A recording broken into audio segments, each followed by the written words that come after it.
There is a specific moment when a man realizes that the game he thought he was playing was designed for him to lose. The world does not reward the sincere. It does not elevate the honest. It does not protect the vulnerable. It rewards those who understand the invisible architecture of power, those who move with calculation rather than emotion, those who know that the moment you stop chasing is the moment you begin winning. Because chasing is the language of the powerless, it signals desperation. It broadcasts need. It hands your opponent the blueprint to your weaknesses. And in a world where perception dictates reality, the man who chases anything is the man who has already surrendered his position of strength. Most people will never understand this. They will spend their entire lives running after validation, affection, opportunities, recognition, respect. They will exhaust themselves in pursuit of things that move further away the harder they chase. And they will wonder why their efforts yield nothing but frustration and diminishing returns. But you are not most people. You are here because you sense that there is another way to move through the world. A way that does not require you to beg, to perform, or to prove yourself to those who lack the intelligence to recognize your value. You are beginning to understand that power is not taken through force or desperation. It is claimed through strategic withdrawal, through calculated absence, through the deliberate choice to stop participating in games rigged against you. This is not about giving up. This is about refusing to play on terms that guarantee your defeat. When you stop chasing, you force the world to recalibrate around your absence. You create a vacuum that others feel compelled to fill. You shift from being the pursuer to being the pursued, from being the option to being the priority, from being reactive to being the axis around which everything else rotates. This shift does not happen through louder declarations or more aggressive pursuit. It happens through silence, through distance, through the cold understanding that your attention is the most valuable currency you possess, and you have been giving it away for free. The psychology of walking away is rooted in a principle that Machiavelli understood centuries ago. Scarcity creates value, availability destroys it. When you are always present, always accessible, always willing to engage, you train others to take you for granted. Your presence becomes wallpaper. Your efforts become expected rather than appreciated. Your value diminishes not because you have changed, but because you have made yourself too easy to access. The strategic man recognizes this pattern and disrupts it. He withdraws not out of spite, but out of self-preservation. He creates distance not to punish, but to reclaim the leverage he unknowingly surrendered. Consider how the world treats abundance versus scarcity. Water is essential for life, yet it is cheap because it is abundant. Diamonds serve no functional purpose, yet they command extraordinary prices because they are rare. Human psychology operates on this same principle. We assign value based on scarcity, not on inherent worth. When you make yourself scarce, when you stop being available at every request, when you withdraw your attention from those who have been consuming it without reciprocation, you trigger a psychological shift in how others perceive you. Suddenly, your time becomes valuable. Your presence becomes something to be earned rather than expected. Your attention becomes a privilege rather than a right. This is why the man who stops chasing always wins. He understands that pursuit reverses the power dynamic. The moment you chase someone, you place them above you. You signal that they have something you need, something you lack, something you cannot generate within yourself. And this signal is detected instantly by anyone with even basic social intelligence. They recognize your need, and whether consciously or unconsciously, they begin to exploit it. They withdraw further to see how far you will chase. They test your boundaries to see what you will tolerate. They reduce their investment because your chasing has already confirmed that you will stay regardless of how they treat you. But when you stop, when you simply turn around and walk away, you shatter their assumptions. You disrupt the script they expected you to follow. You force them to confront the possibility that they miscalculated your value, that they underestimated your options, that they took for granted something they should have protected. This realization creates anxiety in them. It generates doubt. It makes them question their own position. And in that moment of uncertainty, the power dynamic inverts. They begin to wonder why you stopped. They begin to notice your absence. They begin to chase what they previously ignored. This is not manipulation in the crude sense. This is strategy. This is understanding human nature at its most fundamental level. People do not value what comes easily. They do not respect what they can control. They do not pursue what pursues them. These are not moral judgments. These are observations about how human psychology actually functions beneath the polite fictions we tell ourselves. The Machiavellian mind does not concern itself with how things should be. It concerns itself with how things are. And the reality is that walking away is often the only move that forces others to recognize what they are losing. Now let us be clear about what walking away actually means. It does not mean dramatic exits or emotional outbursts. It does not mean burning bridges or making grand declarations. Those are the actions of someone still seeking validation through reaction. True walking away is silent. It is the quiet withdrawal of your energy, your attention, your investment. It is the strategic redirection of your resources toward things that actually yield returns. You do not announce it. You do not explain it. You do not justify it. You simply stop participating. You stop initiating. You stop pursuing. You stop investing in what does not invest in you. This requires a level of emotional discipline most people never develop, because walking away feels uncomfortable. It triggers your own insecurities. It makes you question whether you are making the right choice. It tempts you to break your own boundaries and reach out just one more time. But this discomfort is precisely what separates strategic thinkers from emotional reactors. The strategic thinker understands that temporary discomfort is the price of long-term power. He endures the silence. He sits with the uncertainty. He allows the space to do its work. And he trusts that his absence will communicate what his presence never could. As you practice this, you will notice something remarkable. The people who truly valued you will respond to your absence. They will reach out. They will adjust their behavior. They will demonstrate through action that they recognize your worth. But many others will not. They will let you walk away without a second thought. And this is perhaps the most valuable information you can receive. Because these people have just revealed their true level of investment in you. They have shown you that your presence was convenient but not essential, that your value was useful but not irreplaceable. This knowledge is power. It allows you to stop wasting energy on relationships that were never mutual, on opportunities that were never real, on people who were never genuinely interested in reciprocating your investment. The Machiavellian approach to relationships is not about being cold or heartless. It is about being clear-eyed and strategic. It is about recognizing that your time, energy, and attention are finite resources that must be allocated wisely. Every moment you spend chasing someone who does not value you is a moment stolen from building something that actually matters. Every ounce of energy you invest in trying to convince someone of your worth is energy you could be using to increase that worth. The strategic man does not waste resources on poor investments. He cuts his losses quickly. He walks away from what does not serve him, and he redirects everything toward what does. This principle extends far beyond personal relationships. It applies to career opportunities, business negotiations, social dynamics, and every other arena where power is contested. In negotiations, the person willing to walk away always has the advantage. They are not desperate. They are not attached to one specific outcome. They have options, or at least they project that they do. This projection alone changes the entire dynamic. The other party becomes more flexible, more willing to compromise, more concerned about losing the deal. Why? Because scarcity has entered the equation. Because the possibility of loss has become real. In professional settings, the employee who is willing to walk away from a job that undervalues them is the employee who commands respect and better offers. The entrepreneur who is willing to walk away from investors who demand too much control is the entrepreneur who maintains their vision and builds something truly valuable. The leader who is willing to walk away from followers who undermine their authority is the leader who builds a loyal and effective team. In every case, the willingness to walk away is what creates the conditions for winning. But here is where most people fail. They threaten to walk away without actually being willing to do it. They bluff, they posture, they hope that the threat alone will be enough to change the dynamic, and this is catastrophic.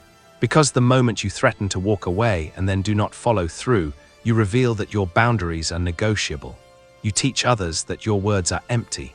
You train them to ignore your warnings because they know you will not enforce them. This destroys your credibility faster than anything else you could do. The Machiavellian understands that you must never bluff with walking away. If you say you will leave, you must be genuinely prepared to leave. If you withdraw your attention, you must be genuinely willing to keep it withdrawn. If you set a boundary, you must be genuinely ready to enforce it. This is why walking away is not a tactic you deploy lightly. It is a decision you make when you have genuinely reached the point where staying is more costly than leaving. And when you reach that point, you move with absolute conviction. No hesitation, no looking back, no second guessing. This conviction is what makes walking away so powerful. People can sense when you are bluffing and when you are serious. They can feel the difference between someone who is performing withdrawal and someone who has genuinely detached. When you walk away with real conviction, it sends a signal that cannot be misinterpreted. It says that you value yourself more than you value their approval. It says that you have options they do not know about. It says that you are not afraid of being alone, of starting over, of losing what you currently have. And this fearlessness is what makes you dangerous in the best possible sense. Let us examine why fearlessness is so critical. Most people are controlled through fear. Fear of rejection, fear of abandonment, fear of loss, fear of being alone, fear of starting over. These fears are the invisible chains that keep people trapped in situations that diminish them. Employers exploit fear of unemployment. Partners exploit fear of being single. Friends exploit fear of social isolation. These fears are the primary tools of control in any social hierarchy. But the moment you overcome these fears, the moment you genuinely accept that you can survive and even thrive after loss, you become uncontrollable. This is why walking away is not just about the external situation. It is about internal transformation. Every time you walk away from something that no longer serves you, you prove to yourself that you can survive the loss. You build evidence that your fears were exaggerated. You develop the muscle of detachment, and with each successful walk away, you become more willing to do it again. You become more comfortable with the discomfort. You become more confident in your ability to rebuild. And this cumulative effect transforms you into someone who cannot be held hostage by fear. The world will test this. People will try to pull you back using guilt, using nostalgia, using promises of change, using whatever leverage they think they still have. This is where your resolve will be tested. Because these attempts are designed to exploit your emotional vulnerabilities. They are designed to make you question your decision. They are designed to make you feel like you are being too harsh, too cold, too unforgiving. But you must recognize these attempts for what they are. They are last-ditch efforts to reassert control over you. They are confirmation that your walking away has disrupted someone else's plans. They are proof that your absence has created exactly the effect you intended. Do not mistake these attempts at reconciliation for genuine change. People rarely change because you walk away. They adjust their tactics. They become temporarily more attentive. They make short-term concessions. But unless there is evidence of deep structural change in how they think and behave, these adjustments are simply strategies to get you back into your previous position so they can resume treating you the way they did before. The Machiavellian sees through these surface adjustments. He watches behavior over time. He demands proof, not promises. He remains detached even when others become more attentive. Because he knows that true change is rare and that most people will revert to their default patterns once they feel secure that you will not leave again. This is why walking away must sometimes be permanent. Not out of vindictiveness, but out of strategic clarity. Some situations cannot be salvaged. Some relationships are fundamentally extractive. Some environments are structurally toxic. And no amount of your effort will change these fundamental realities. The strategic mind recognizes when he is trying to fix something that is unfixable. He recognizes when he is investing in something with no potential for return. And he cuts his losses without sentimentality. He understands that permanence is sometimes the only way to protect his future self from his current self's weakness. As you develop this capacity, you will notice that your entire life begins to reorganize around higher standards. Because walking away is essentially the enforcement of standards. It is the line you draw that says this is unacceptable and I will not tolerate it. Every time you walk away from something beneath your standards, you send a message to yourself and to the world about what you will and will not accept. This message gets received. People begin to approach you differently. Opportunities begin to present themselves differently. Your entire reality begins to reflect the standards you enforce through your willingness to walk away. This is the deeper magic of walking away. It is not just about removing yourself from bad situations. It is about training reality to bring you better situations. When you consistently walk away from disrespect, you encounter more respect. When you consistently walk away from low-value opportunities, you create space for high-value opportunities. When you consistently walk away from people who drain you, you attract people who energize you. This is not mystical. This is simple cause and effect. You are allocating your finite resources toward better targets, and better targets yield better results. But you must be patient. Walking away does not produce instant results. There is often a gap between when you walk away and when the benefits become visible. During this gap, you will be tempted to return to what is familiar. You will be tempted to fill the void with something, anything, just to avoid the discomfort of emptiness. This is the critical period. This is where most people fail. They walk away but then immediately fill the space with something equally bad or worse because they cannot tolerate the void. The strategic thinker understands that the void is necessary. It is the clearing that must happen before something better can grow. He sits with the emptiness. He uses it as fuel for self-development. He trusts that the space he has created will eventually be filled with something worthy of occupying it.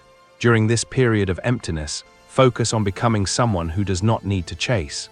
Build skills that make you valuable. Develop resources that make you self-sufficient. Cultivate a mindset that makes you unshakable. The goal is not to become cold or isolated. The goal is to become so grounded in your own value that you never again feel compelled to chase anything or anyone. When you reach this state, everything changes. You move through the world differently. You negotiate differently. You relate to others differently, because you are operating from abundance rather than scarcity, from strength rather than need, from choice rather than desperation. This abundance is not about having more.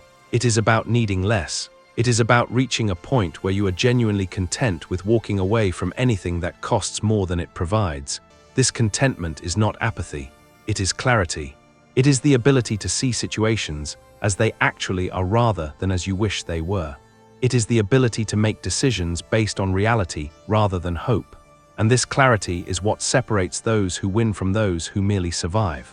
The Machiavellian mindset is often misunderstood as ruthless or amoral, but this misses the point entirely. The Machiavellian mindset is simply realistic. It acknowledges that the world operates on power dynamics whether we admit it or not. It recognizes that naivety is not virtue but vulnerability. It understands that good intentions without strategic thinking lead to exploitation and defeat. The goal is not to become a villain. The goal is to become someone who cannot be victimized, someone who understands the game well, enough to play it effectively, someone who protects their interests without apology. Walking away is one of the most powerful tools in this strategic arsenal. It is how you enforce boundaries without aggression. It is how you communicate value without words. It is how you maintain power without conflict. It is how you win without fighting. Because the highest form of power is not the ability to destroy your opponents. It is the ability to make their opposition irrelevant by simply removing yourself from their reach. When you master this, you become untouchable, not because you are invincible, but because you are unreachable. You operate on a different plane. You play a different game. You move according to rules that others do not even know exist. This is the final evolution. You stop chasing because you realize that everything worth having comes to those who have built themselves into something worth finding. You stop pursuing because you understand that your energy is better spent on creation than on acquisition. You stop needing external validation because you have developed internal standards that are more rigorous than anything the world could impose. And in this state, you do not win by defeating others. You win by becoming someone who no longer needs to compete. You win by walking away from the entire framework that kept you small. You win by choosing yourself with such consistency that the world has no choice but to adjust to your reality rather than you adjusting to its demands. If you understand what has been shared here, you are ready to stop chasing and start winning. You are ready to reclaim the power you have been giving away. You are ready to walk away from everything that diminishes you and toward everything that elevates you. This is not easy. This is not comfortable. But this is how you become the kind of person who shapes reality rather than being shaped by it. The choice is yours. Continue chasing and remain powerless, or walk away and claim the life you were meant to live.